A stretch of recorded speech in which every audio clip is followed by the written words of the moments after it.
Olá, boa noite. Primeira turma do Supremo julga a deputada federal Carla Zambelli no caso da invasão dos sistemas do Conselho Nacional de Justiça pelo hacker Walter Delgatti. STF analisa a decisão da Câmara que suspendeu a ação penal contra o deputado Alexandre Ramagem. O Conselho Nacional de Justiça alerta tribunais sobre novas regras de contagem de prazos processuais.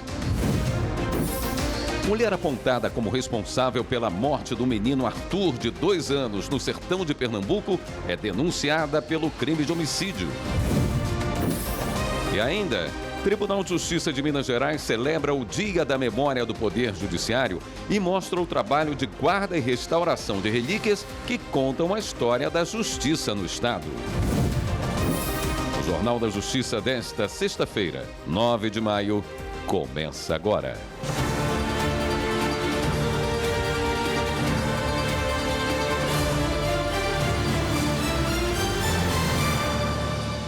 A primeira turma do Supremo começou hoje o julgamento da deputada federal Carla Zambelli. O caso é referente à invasão dos sistemas do Conselho Nacional de Justiça pelo hacker Walter Delgatti. Repórter Evne Araújo. Carla Zambelli e Walter Delgatti são réus pelos crimes de invasão a dispositivo informático e falsidade ideológica. O julgamento ocorre no plenário virtual e termina na próxima sexta-feira, dia 16 de maio. O caso está sob a relatoria do ministro Alexandre de Moraes. Na denúncia, a Procuradoria-Geral da República afirma que a deputada e o hacker articularam ataques coordenados contra o sistema do Conselho Nacional de Justiça. A acusação é de que Carla Zambelli teria orientado a produção de um mandado de prisão falso contra o ministro Alexandre de Moraes.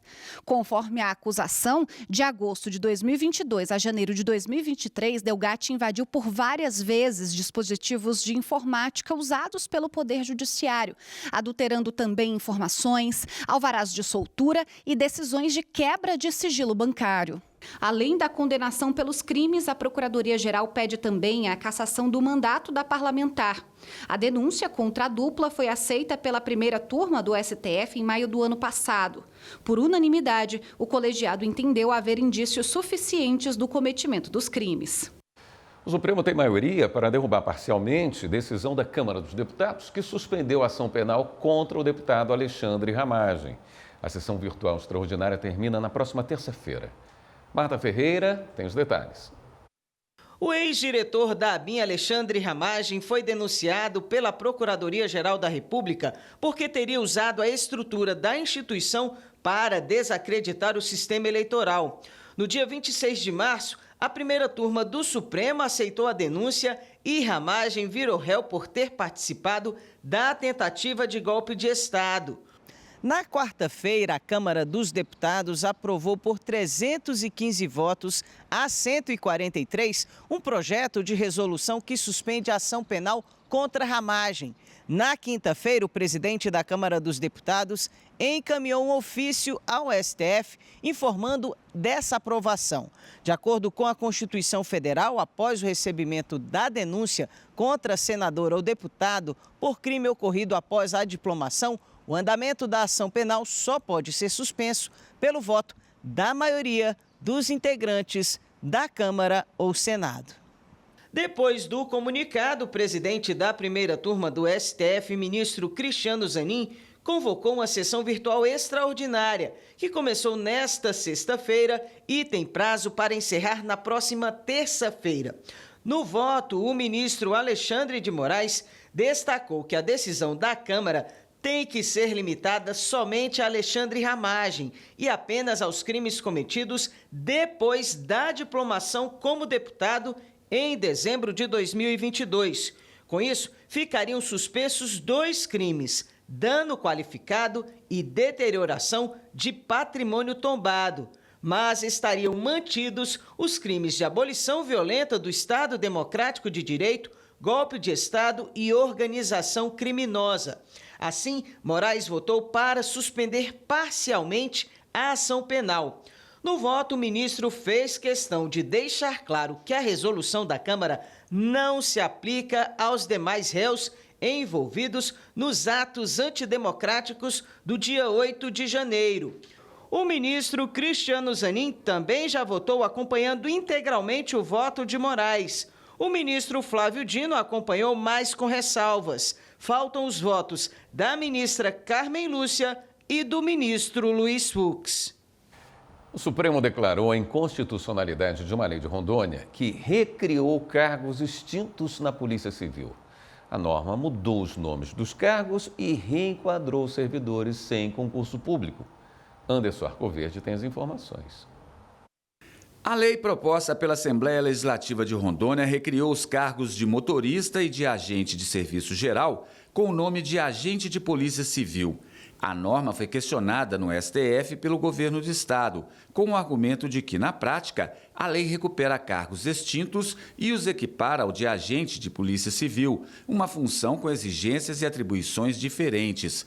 O ministro Nunes Marques, relator da ação, afirmou que a mudança do nome, na verdade, representa um reenquadramento funcional para uma carreira diferente, o que é proibido pela Constituição, uma vez que é necessária a aprovação em concurso público para investidura em cargo efetivo.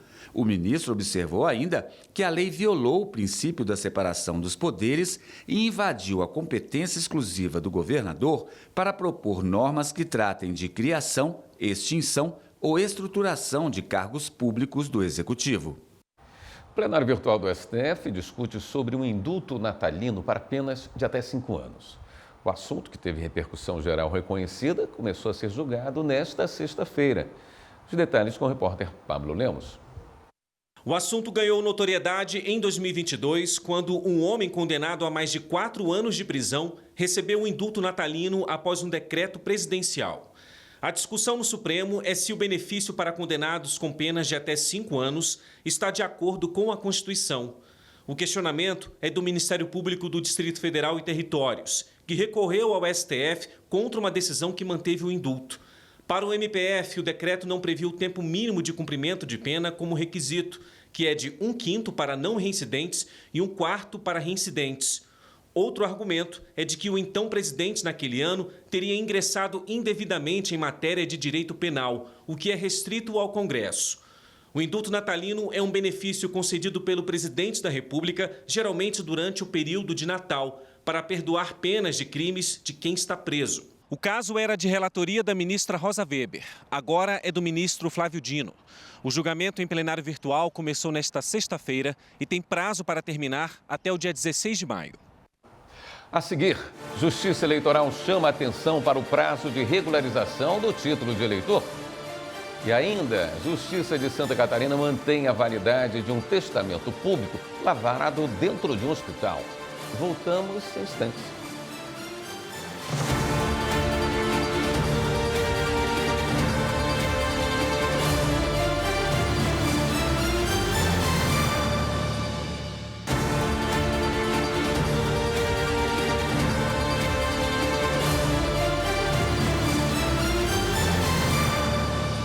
A ministra Carmen Lúcia, presidente do Tribunal Superior Eleitoral, participou da reunião da Comissão de Promoção da Igualdade Racial. Os detalhes com Estevão Furtado. O grupo tem como objetivo enfrentar desigualdades estruturais e propor medidas que promovam a equidade racial, de gênero e social no acesso ao sistema político.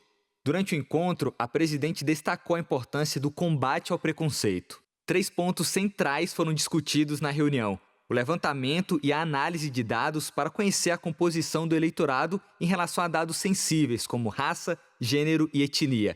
Campanhas educativas eficazes que não reforcem estereótipos, mas que promovam uma cultura democrática e antirracista. E a educação política com olhar que combate o racismo.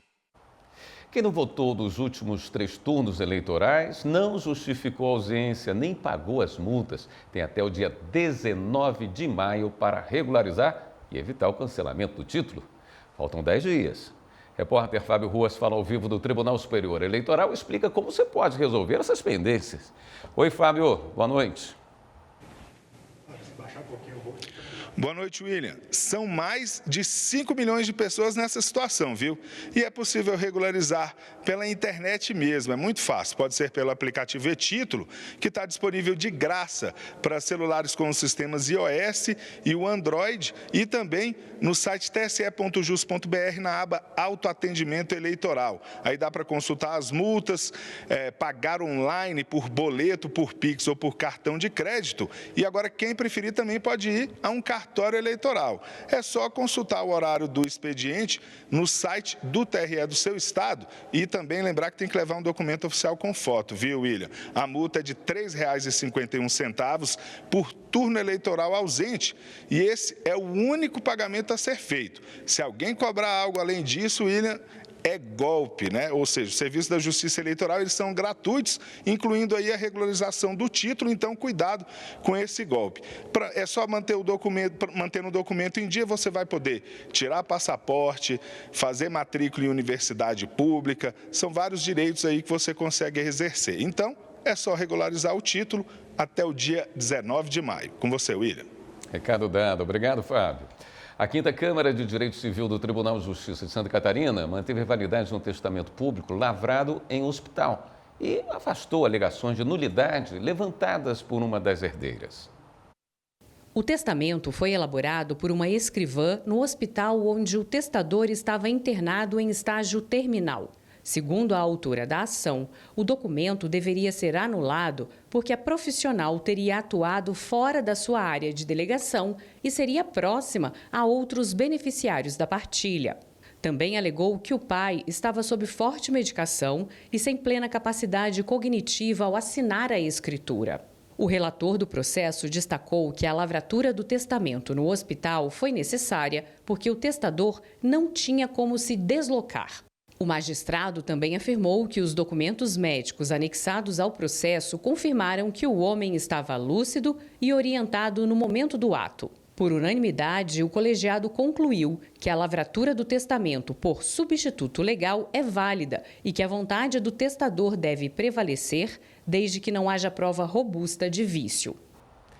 O Tribunal de Justiça de Mato Grosso promoveu uma palestra para sensibilizar e educar estudantes e adolescentes no combate ao feminicídio. Veja a reportagem de Laura Meirelles. De acordo com o Anuário Brasileiro de Segurança Pública, em 2024, Mato Grosso liderou a lista de feminicídios no país com 47 casos. A taxa de homicídios de mulheres no estado é de 1,23 mortes a cada 100 mil habitantes, quase o dobro da média nacional, que é 0,69. Para ajudar a mudar esta realidade, o Tribunal de Justiça de Mato Grosso, através da Coordenadoria Estadual da Mulher em Situação de Violência Doméstica e Familiar, leva até os estudantes a palestra Ser Mulher e Lei Maria da Penha nas escolas, que tem como objetivo sensibilizar e educar os adolescentes para o combate à violência doméstica. Trabalhar nos bancos escolares essa temática durante todo o ano, não só em meses temáticos, né? Mas trabalhar durante todo o ano levando essa informação, falando sobre as violências, sobre esse comportamento, é a nossa ideia de que esse quadro seja reduzido, que essas estatísticas diminuam. Desta vez, a equipe da Ser Mulher esteve na Escola Estadual Santos Dumont, em Cuiabá, e compartilhou muito conhecimento sobre o tema com os alunos do ensino médio. Porque quanto mais conscientização os nossos alunos, os nossos adolescentes eles vão tendo uma maior estrutura para que eles possam cada vez mais, dentro da sociedade, estar se defendendo de todas essas realidades. É importante para a gente que é uma oportunidade que a gente tem para trabalhar esse aspecto que a violência ela não é só física, ela tem várias abrangências e se a gente consegue ter esse impacto logo nesse processo de formação, principalmente na adolescência, principalmente para eles que estão iniciando agora seus relacionamentos, o namoro legal, é aqui que a gente consegue ter mais eficácia para o adulto. Em uma hora de bate-papo, os estudantes puderam conhecer os conceitos, as estatísticas e exemplos dos vários tipos de violência que podem acontecer durante um relacionamento. Informações que acenderam um alerta em todos que acompanharam o conteúdo. Com certeza, eu não quero isso na minha história, porque eu sei dar limites. Tem pessoas que, mesmo tendo limites, o homem acaba ultrapassando mesmo lá dizendo não. Para nós do ensino médio é fundamental ter essas palestras, né? Até mesmo para evitar dentro de casa, na sociedade e para ter uma sociedade melhor, né? E em questão de feminicídio, para que através dessa palestra os jovens, os adolescentes também possam transmitir isso em casa para que possa evitar isso. No próximo bloco, mulher apontada como responsável pela morte do menino Arthur, de 2 anos, no sertão de Pernambuco, é denunciada pelo crime de homicídio. E hacker que usava deepfake e alterava os vídeos e vozes de famosos é preso pela Polícia Civil. Os detalhes já já.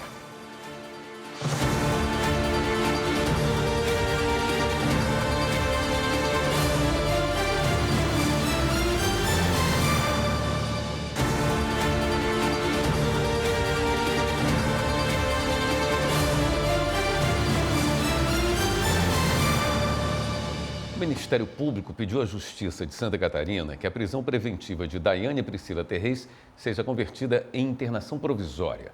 O MP apresentou o laudo indicando que a mulher, acusada de perseguição, tem transtorno psicótico. Daiane foi presa por crime de stalking contra um dentista de Itapema, no litoral catarinense. Evelyn Araújo. Segundo o Ministério Público, a condição psiquiátrica de Daiane Priscila Terrez a torna inimputável, ou seja, ela não pode ser responsabilizada pelos próprios atos. O documento também indicou o risco de que a mulher volte a ter as mesmas condutas caso não receba tratamento adequado. Com isso, o MP pediu à Justiça que a prisão preventiva dela seja convertida em internação provisória.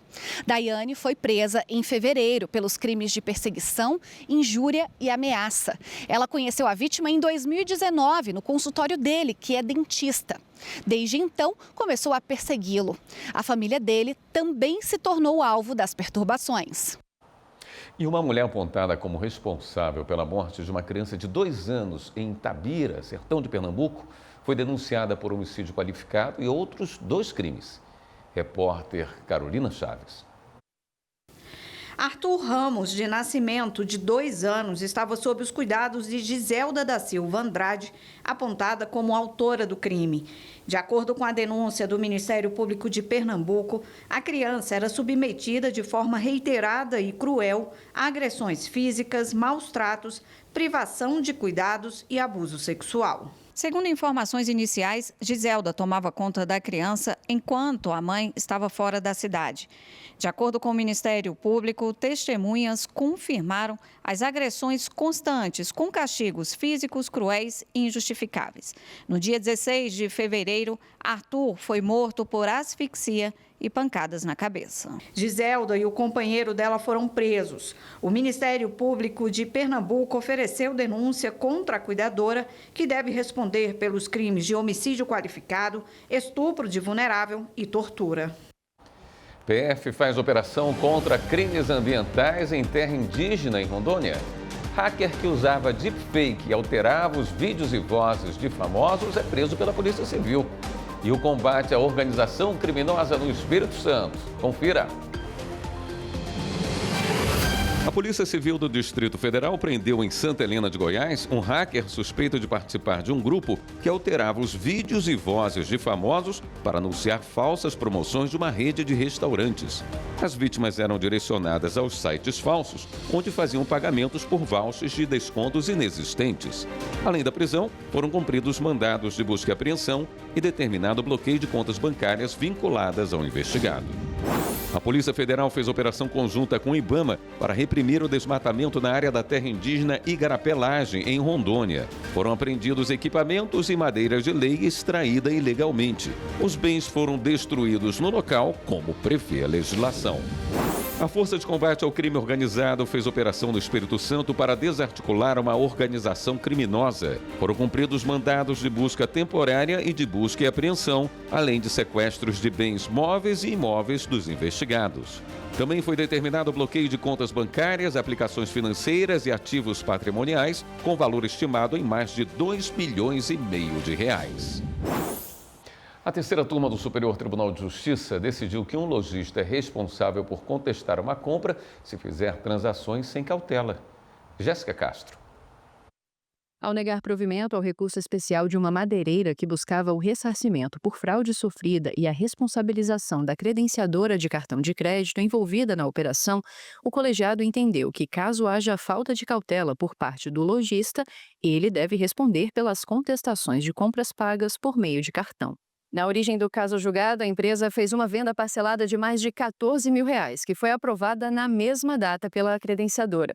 Após a entrega da mercadoria, a verdadeira titular do cartão de crédito utilizado na transação contestou a compra e disse que não recebeu nenhum produto. A venda foi cancelada e a empresa ajuizou a ação para responsabilizar a operadora do cartão pela reparação dos prejuízos devido à suposta má prestação do serviço. Mas as primeiras instâncias entenderam que a credenciadora atuou dentro dos limites previstos em contrato e não obteve vantagem financeira com a fraude. Em julgamento de apelação, o Tribunal de Justiça de São Paulo afirmou que o comerciante tem o dever de verificar a veracidade dos dados entre comprador e titular do cartão.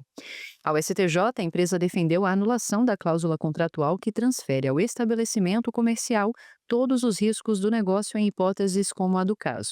O relator do processo, o ministro Ricardo Vilas Boas Cueva, pontuou que a empresa tinha a obrigação de checar se os dados do comprador estavam de acordo com o titular do cartão usado na transação, porém ela não cumpriu a regra pré-definida no instrumento, tendo feito toda a negociação e emitido nota fiscal para a pessoa diversa do real portador do cartão. Com isso, a terceira turma concluiu que a lojista contribuiu para a fraude e que a operadora de cartão não deve ser responsabilizada.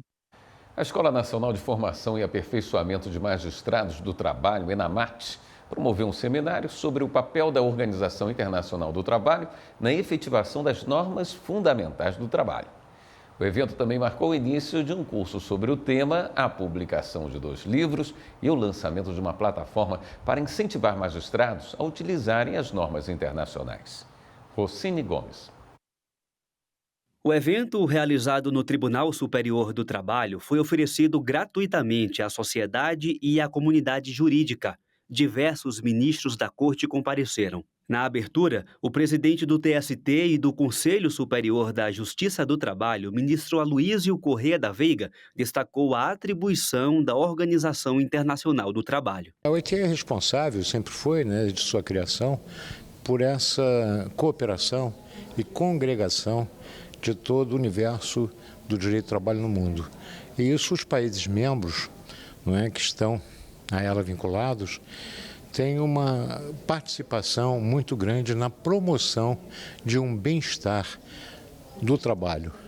E esse bem-estar, ele se desenvolve através do estudo do direito, das soluções às questões que nascem desse universo tão grande e tão diverso. A diretora da ENAMAT, ministra Kátia Arruda, mediou o seminário e anunciou o início do curso de Normas Internacionais do Trabalho. Considerando a extrema importância de toda a magistratura nacional, sobretudo a magistratura do trabalho, ter um domínio sobre as nossas normas internacionais, nós formatamos um curso que durará 1 semana, terá 32 horas de carga horária e que inicia com um seminário. O curso é restrito aos magistrados, porque é um curso dado pela Escola Nacional da Magistratura.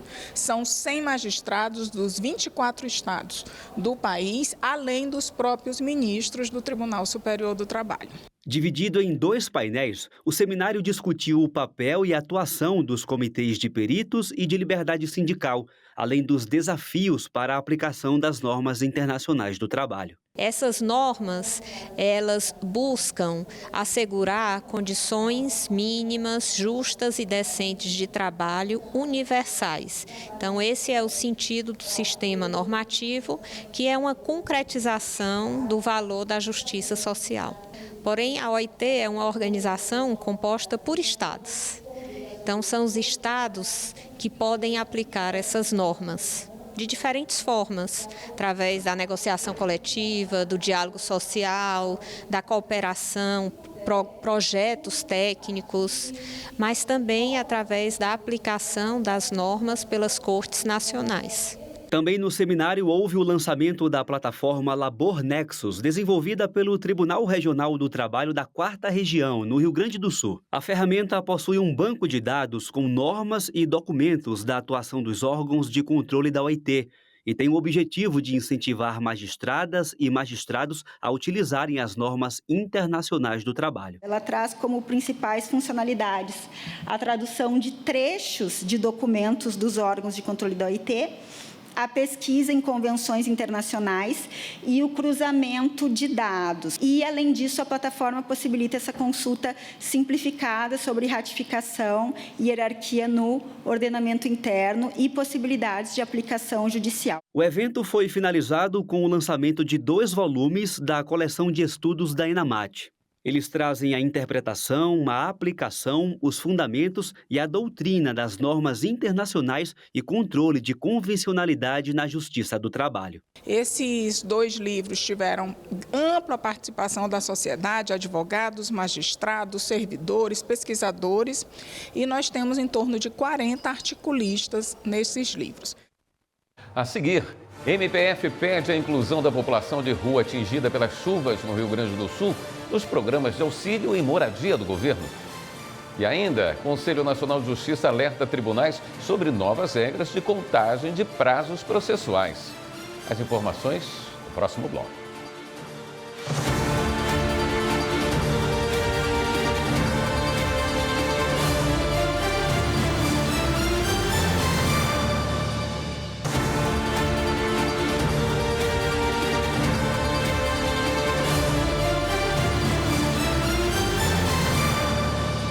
O Conselho Nacional de Justiça enviou alerta aos tribunais sobre novas regras de contagem de prazos processuais que vão passar a valer no dia 16 de maio. Os detalhes na reportagem de Carolina Chaves. O comunicado do CNJ deve ser publicado no site de todos os tribunais do país para orientar os magistrados e servidores de que, a partir da próxima sexta-feira, 16 de maio, os prazos processuais serão contados exclusivamente a partir das publicações no Diário de Justiça Eletrônico Nacional ou na plataforma do Domicílio Judicial Eletrônico. A plataforma do Domicílio Judicial Eletrônico é uma das mais novas ferramentas do CNJ que concentra todas as comunicações de processos emitidas pelos tribunais. Nela é possível acompanhar citação, intimação e outras notificações. A partir de 16 de maio, as publicações fora das 2 ferramentas devem ser consideradas meramente informativas e não valem para a contagem de prazos. A contagem de prazos no Domicílio Judicial Eletrônico vai ocorrer da seguinte forma. Para a citação eletrônica confirmada, o prazo começa no 5º dia útil após a confirmação da leitura do documento. Para a citação que não for lida, o prazo começa 10 dias corridos após o envio da citação na plataforma para pessoas jurídicas de direito público. Já para a pessoa jurídica de direito privado que não confirmou a leitura, o prazo não começa a correr, mas a não confirmação deve ser justificada sob pena de multa. Já o prazo para as intimações e comunicações sobre processos começa a contar apenas em dia útil para as que forem confirmadas e 10 dias corridos para as não confirmadas. Para as citações e comunicações processuais divulgadas no Diário de Justiça Eletrônico Nacional, o prazo começa no dia útil seguinte à disponibilização no sistema. O Superior Tribunal de Justiça abriu prazo para miticure em repetitivo sobre carência de planos de saúde nas emergências. Marina Campos. O ministro do Superior Tribunal de Justiça, Antônio Carlos Ferreira, permitiu que os interessados em participar como amicicure no julgamento do tema 1314 dos recursos repetitivos se habilitem em até 15 dias úteis e apresentem a manifestação sobre o tema. Amicus curiae é uma expressão latina que significa amigo da corte e indica a pessoa, a entidade ou o órgão com interesse na questão, que tem conhecimento sobre o tema e colabora com o tribunal fornecendo subsídios para o julgamento. O processo vai definir a abusividade da cláusula contratual de plano de saúde, que prevê carência para a utilização dos serviços de assistência médica nas situações de emergência ou de urgência, se ultrapassado o prazo máximo de 24 horas, contado da data da contratação. E a abusividade da cláusula contratual de plano de saúde, que limita no tempo a internação hospitalar do segurado. Considerando que o tema envolve a cobertura de assistência médica e internações, a segunda sessão decidiu não suspender os processos em tramitação nas instâncias ordinárias, mas apenas os recursos especiais e agravos em recurso especial sobre as mesmas questões jurídicas. Segundo o relator do tema, ministro Antônio Carlos Ferreira, a participação de amicus curiae no julgamento possibilita a pluralidade do debate, com argumentos que enriquecem a solução da controvérsia, ao mesmo tempo em que proporciona maior amparo democrático e social às decisões proferidas pela Corte. O STJ admitiu a fixação de honorários em rejeição de pedido de desconsideração de personalidade jurídica. Jéssica Castro explica para a gente. A Corte Especial do Superior Tribunal de Justiça decidiu que, mesmo quando o pedido para desconsiderar a personalidade jurídica de uma empresa é rejeitado, ainda assim é possível fixar honorários sucumbenciais, que são valores pagos ao advogado da parte que venceu a ação. A advogada Juliana Pereira esclarece a função da personalidade jurídica e o que significa desconsiderá-la. Ela é aquilo que vai definir a diferença entre a pessoa física e a pessoa jurídica, se nós pensarmos dentro de uma condição de criação de pessoa jurídica, justamente para dar segurança jurídica, para que a pessoa física ela não seja atingida por uma eventual falência, uma eventual dificuldade financeira dessa pessoa jurídica. O artigo 50 do Código Civil, ele vai trazer algumas hipóteses para desconsideração de uma personalidade jurídica. E isso normalmente ocorre quando a gente desconsidera a pessoa jurídica para buscar o patrimônio de um sócio como pessoa física. A Corte Especial do STJ analisou o caso de uma empresa que foi condenada a pagar honorários advocatícios após a Justiça rejeitar o pedido de desconsideração da personalidade jurídica para incluir os membros de uma sociedade no polo passivo de uma ação de cobrança. A primeira instância e o Tribunal de Justiça de São Paulo haviam entendido que a falta de bens a serem penhorados e a irregularidade na dissolução da sociedade não eram suficientes para acatar o pedido de desconsideração da personalidade jurídica, e a empresa foi condenada a pagar 10% em honorários sucumbenciais. No STJ, o voto que prevaleceu foi o do ministro relator Ricardo Vilas Boas Cueva, que destacou, entre outros pontos, que o fator determinante para a fixação de honorários não deve ser a previsão legal expressa, mas sim a efetiva atuação do advogado, o que justifica a remuneração proporcional em caso de sucesso. Seguindo este entendimento, a Corte Especial, por maioria de votos, definiu que a desconsideração da personalidade jurídica, quando instaurada na pendência do processo, não representa mero incidente processual, por contar com partes, causa de pedir e pedido. Atrasos no pagamento de precatórios são um desafio recorrente, mas a legislação prevê prioridades para alguns casos considerados superpreferenciais. Entenda como funciona e como garantir seus direitos na reportagem de Mauro Vercoiser, do Tribunal de Justiça do Rio Grande do Sul. O pagamento dos precatórios se dá por ordem cronológica, ou seja, os primeiros da lista e assim sucessivamente. A exceção é prevista na Constituição Federal, no caso das superpreferências. A superpreferência, o precatório tem que ser um precatório alimentar. Por exemplo, servidores que não receberam na ativa valores que deveriam fins salariais, etc., não entram nos não alimentares, né? E dentre os alimentares, nós temos as superpreferências previstas na Constituição, quais sejam as doenças graves, aquelas arroladas pela legislação do imposto de renda, os idosos acima de 60 anos e os portadores de necessidade especial. Para que a pessoa venha, a questão da idade, a superpreferência por idade é feita automaticamente através de robô, mas a superpreferência por doença tem que ser juntado um laudo médico que comprove a moléstia que habilita ao recebimento dos precatórios superpreferenciais. O andamento do processo dos superpreferenciais é muito mais rápido. As pessoas que são beneficiadas podem utilizar os recursos para situações urgentes, como tratamentos médicos, medicações e outras demandas. Recentemente, um casal que foi atendido no setor de precatórios teve o seu caso agilizado, por se tratar de uma situação em que o marido, idoso de 87 anos, foi acometido por um problema de saúde. Bom, o precatório, como nós sabemos aqui no Estado, são essas dívidas que o Estado tem, normalmente com funcionários públicos, e leva anos para resgatar esses precatórios. No meu caso, como eu tenho linfoma, eu entrei com pedido de preferência. E felizmente eu encontrei na justiça um juiz que reconheceu isso aí e mandou pagar. Isso é uma justiça dentro da justiça, digamos assim, né? Porque não tinha. Antigamente, o doente adoecia e não entrava numa fila preferencial. Hoje existe essa possibilidade, né? O Ministério Público Federal pediu na Justiça a inclusão da população de rua atingida pelas chuvas no Rio Grande do Sul em 2024 nos programas de auxílio e moradia do governo. As informações com Márcio Fontinelli.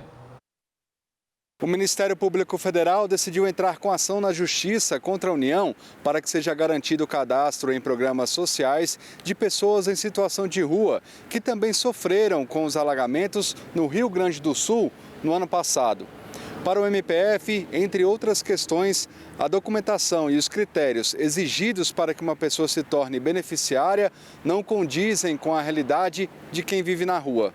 Na ação, os procuradores pediram uma audiência com o objetivo de buscar uma solução imediata para a situação. Em abril e maio do ano passado, o Rio Grande do Sul entrou em estado de calamidade em razão das enchentes que cobriram várias cidades na região. Um projeto pioneiro no Brasil deve ser finalizado em breve. O Superior Tribunal Militar trabalha na transferência, recolhimento e organização de todo o acervo documental histórico da Justiça Militar da União, essencial à preservação da memória nacional. Repórter Álvaro Couto. Cerca de 24.500 caixas de documentação histórica já foram reunidas e estão armazenadas em um depósito no arquivo do Superior Tribunal Militar.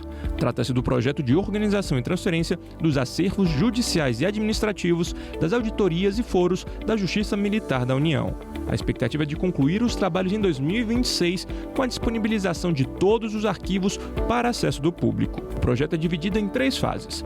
A primeira foi concluída em 2019, quando todo o acervo histórico entre os anos de 1808 e 1989 foi recolhido, preservado, tratado e disponibilizado.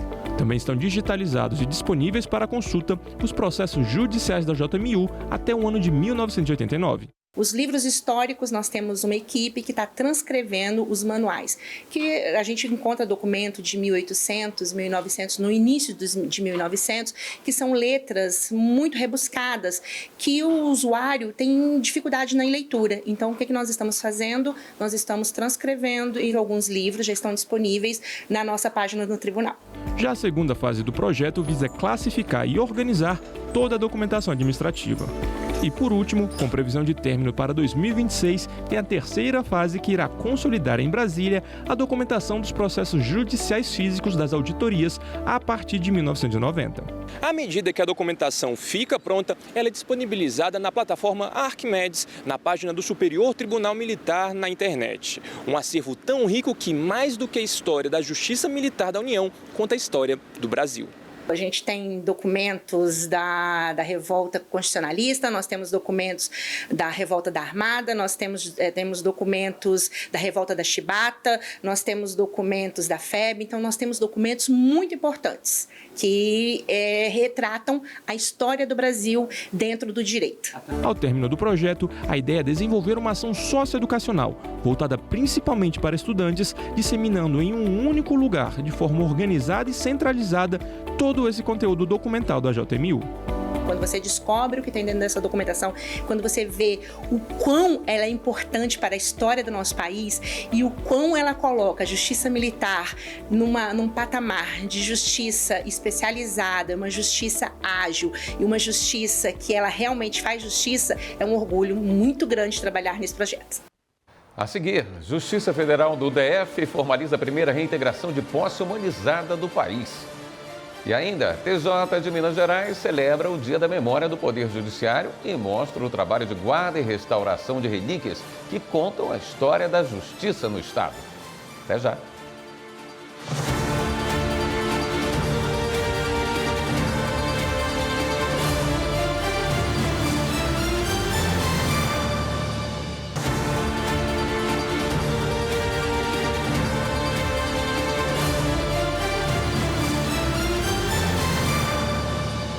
A Justiça Federal no DF formalizou a primeira reintegração de posse humanizada do país.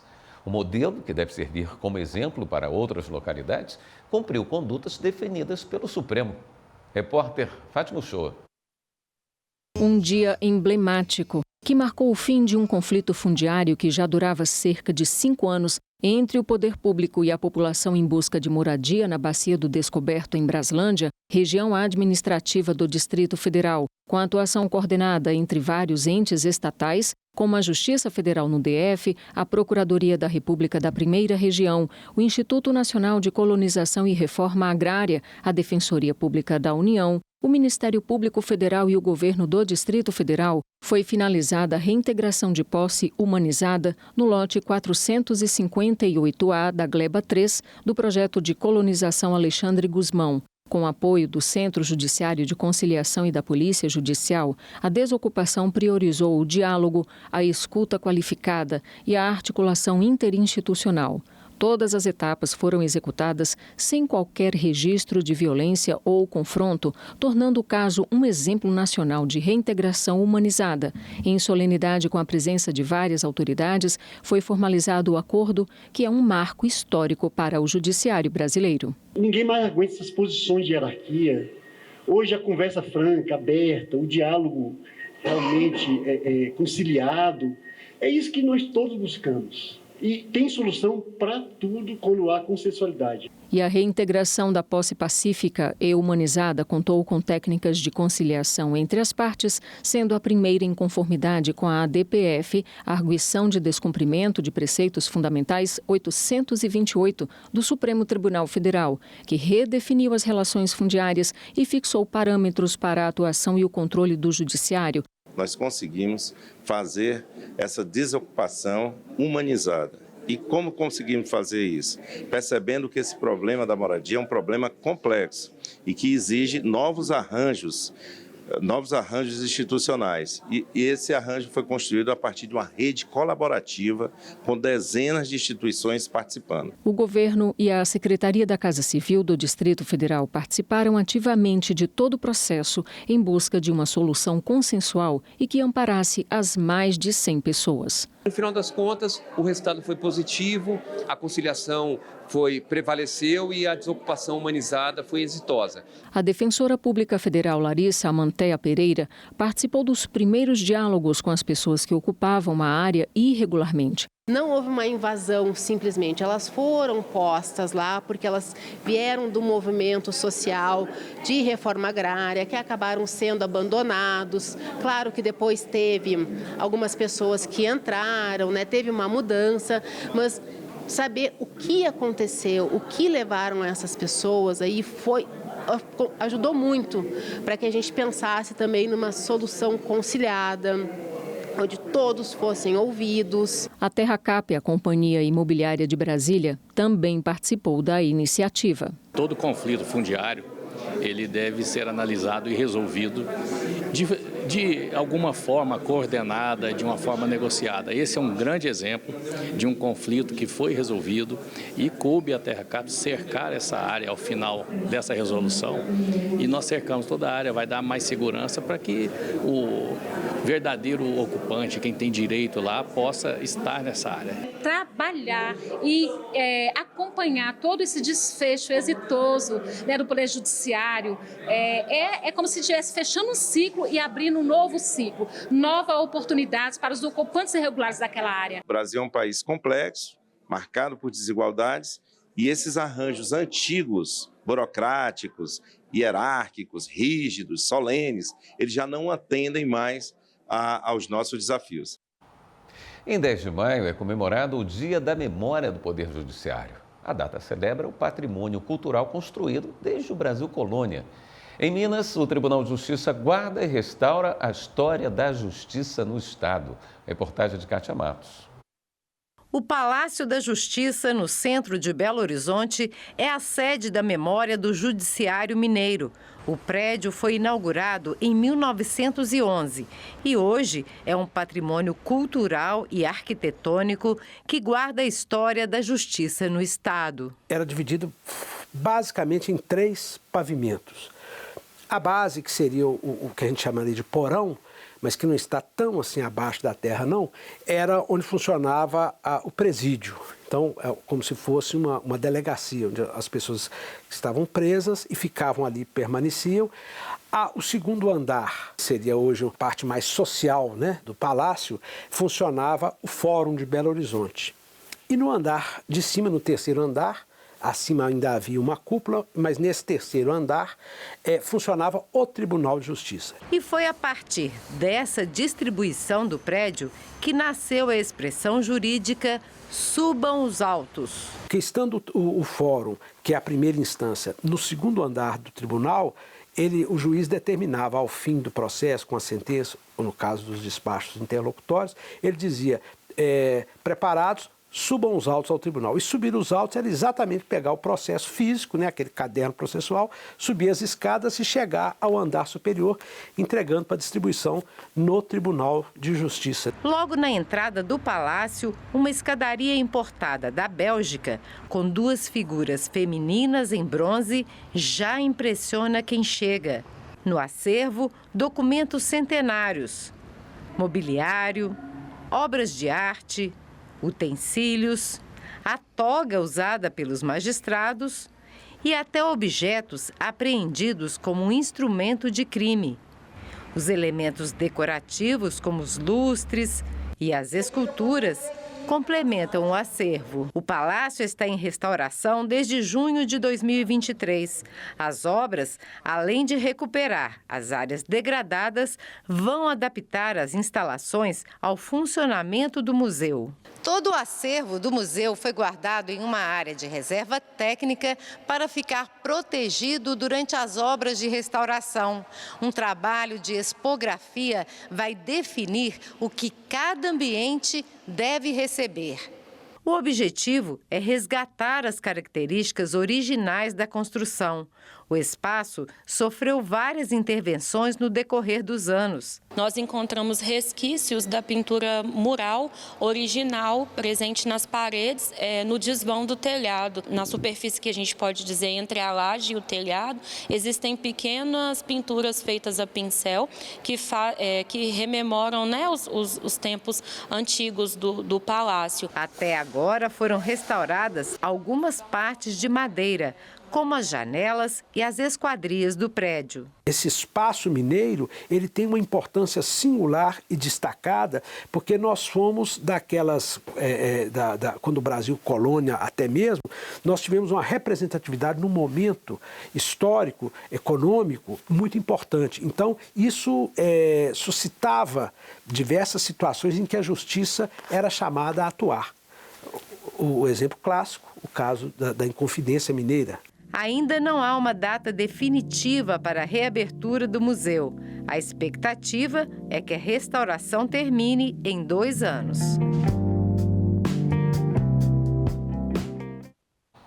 E uma última notícia. A primeira turma do Supremo já formou maioria para condenar a deputada federal Carla Zambelli e o hacker Walter Delgatti pela invasão aos sistemas do Conselho Nacional de Justiça. A pena prevista para parlamentar é de 10 anos de prisão e a perda de mandato. Já para Delgatti, de 8 anos e 3 meses de prisão, além do pagamento de multa. Os ministros seguiram o voto do relator Alexandre de Moraes. O julgamento em sessão virtual só será encerrado na próxima semana. Esta edição do Jornal da Justiça fica por aqui. Uma boa noite, aproveite seu fim de semana.